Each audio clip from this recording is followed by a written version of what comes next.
咱来看到台南，讲到台南呢，昨暝是到单一直透风落雨，其中关庙的灾情也是真严重。这关庙的南乡桥，因为这二人溪做大水，致使附近的人家厝有的是淹甲半层楼遐悬，家具、轿车、奥多摆拢浸伫咧水内面。附近有三帮桥也拢成封起来呀。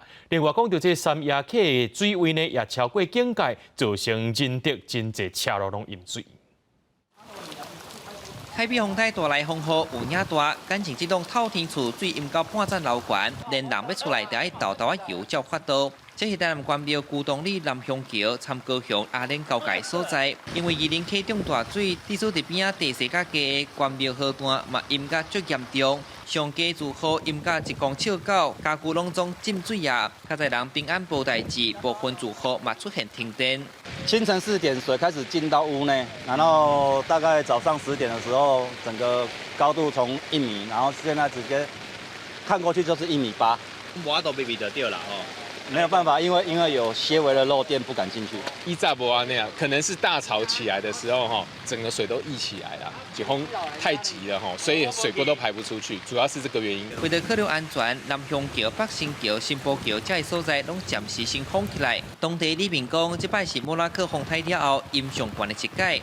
另外，伫三亚溪目前是超过警戒水位，地处林地有侪道路嘛拢先封起来，避免有车辆掉落发生危险。气象署针对 台南发布超大雨特报，预估到下晡2点为止，关仔岭甲闸门累积雨量已经超过400毫米。这个外围环流大部分都是影响到高雄跟屏东，它的强度来讲啊，它可以达到时雨量50毫米以上。